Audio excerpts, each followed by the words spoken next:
Hey guys, welcome back to the channel.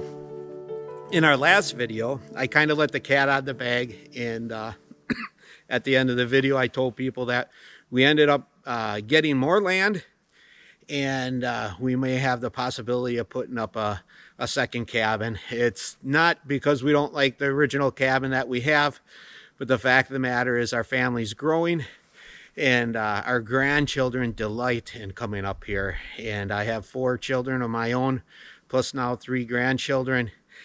And my kids are still young. I'm sure they're going to have more babies. And so we wanted to be prepared for when the family expands. And some of the topics I'd like to cover in this video is, I know for those of you that have been with the channel for a long time, you understand our family situation. Years ago, my wife had a massive brain tumor, and financially it just about wiped us out. And she's doing great, she's doing healthy, she's still with us.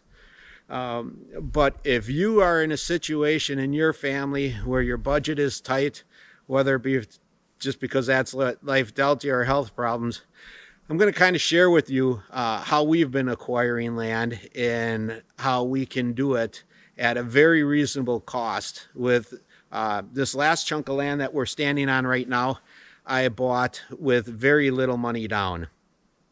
And so yeah, I hope this video interests you and that I can kind of help bring some knowledge into you guys' life as well.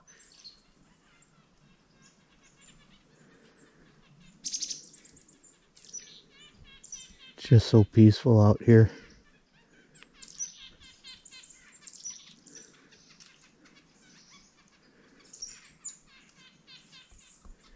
It's amazing. Usually this time of year, the woods just seem so dead and so dreary and quiet. It's already starting to come back to life. It's beautiful. So one of the first things that I look at on the property is what type of trees you have. Here, this is a mature hardwood forest. For the majority of my property. Down at the bottom of this huge hill that we're standing on right now, we do have some softwood, and the hardwood usually brings much more better yield. If you decide you have to log part of your property, or if you're looking for emergency income, there's great value in trees.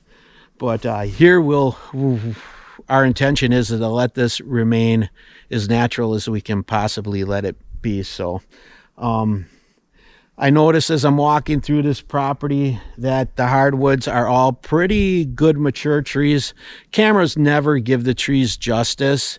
A lot of these trees look smaller, but the vast majority of these trees in here are older trees.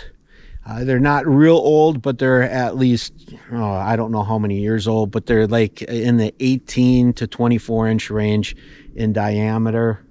This little section here behind me has some younger trees.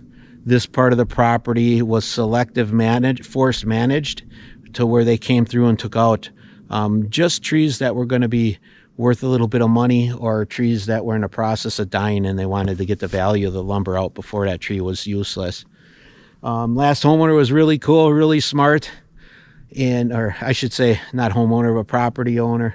And they shared what they had done with the property. This property here, the way that we found it is, I often take rides around in the area. You can do this either with your own vehicle, or for us, we're fortunate enough that we have ATVs and side-by-sides. And I noticed for about 3 years, this property had a for sale sign on it. And I approached a realtor. I said, hey, I'm interested in that property. I know the market's down right now. I want to give you an offer.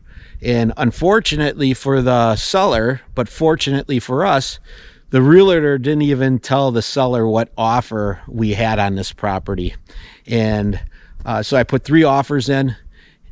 None of those offers were even submitted. I finally saw the property owner pounding a for sale by owner sign off the street. And I introduced myself. I said, hey, I'm one of your neighbors. I don't live too drastically far away. Do you mind if I ask you what was wrong with my offers? And she says, what offers? I had this property on the market for 3 years and never got a single offer.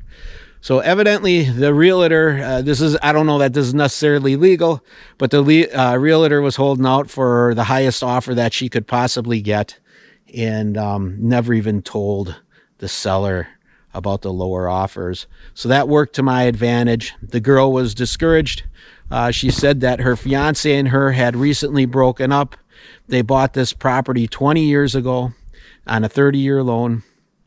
They had 2/3 of it paid off, and all she wanted at this point, she was so discouraged, was just to get out of her loan. And I explained to her that, I'd love to buy it, but we're in a tight spot because we just built a cabin here a year or two ago, and we didn't have the finances. And she jumped at the idea of doing a land contract. And I wasn't familiar with land contract, so I asked her if we could get together with an attorney and discuss it. She picked an attorney. We all got together, and we laid out the framework. And in her framework, she wanted out of this property so bad that she told me, you can just put down whatever you want as a down payment, and then we can just talk about what your monthly payments will be. And she financed the whole thing interest-free. So if you're interested in purchasing a property, but you have limited funds, persistence. Through my persistence in watching and looking at places in the area and keeping track of what was up for sale and for how long it was up for sale, we were able to find this property and buy it at a steal. So, all right, I just took a walk back in here, and I'm looking around. I notice all the hardwood trees like we talked about. I see that there's some deer beds back in here. I've seen some wolf tracks. I've seen some smaller and larger fox tracks. So I'm imagining it's probably gray and red fox that are running around back here.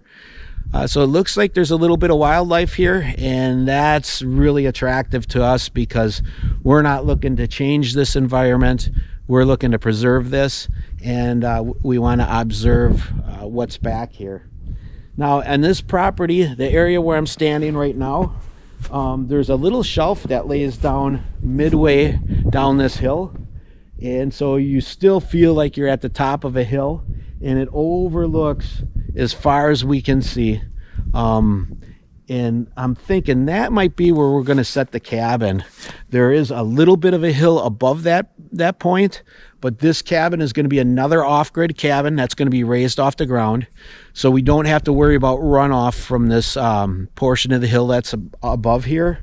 I think by the time we get down to that flat spot, I'll be able to create a swale with some heavy equipment and take any type of water away from the cabin, and we'll still have this beautiful view of the pines that are back in there. And I know this is a major runway of the deer, because we're looking at it in winter. We have the luxury of seeing what's all been running through, and that thing is pounded heavy with deer tracks. Could be the same 2 or 3 deer running back and forth, but regardless, at least we know there's some deer.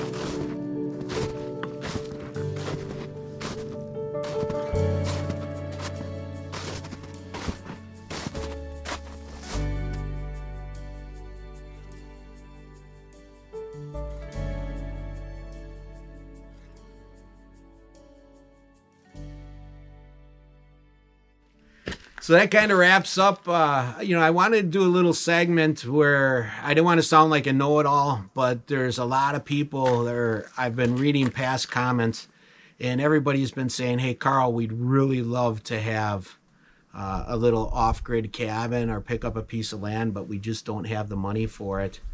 And you know what? I've been in your shoes. Medical bills drove us to the brink of almost hitting bankruptcy. And and we started all over again. And, you know, if you're a little bit resourceful and you educate yourself, I don't care what the Lord puts on your plate. He knows where your heart is at.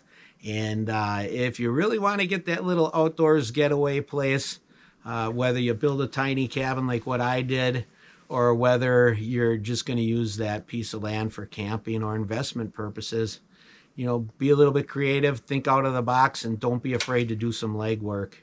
And you can end up with that dream just like we ended up with. Thank you so much for your support this week on Carl's Off the Grid. I'm not sure what we're going to work on in the near future here. I've got a couple of different ideas of things that we can do in the off season here. And then by all means, I am looking forward to completing the shower house in the spring. So anyways, we got some possibilities. We'll catch you next time on Carl's Off the Grid.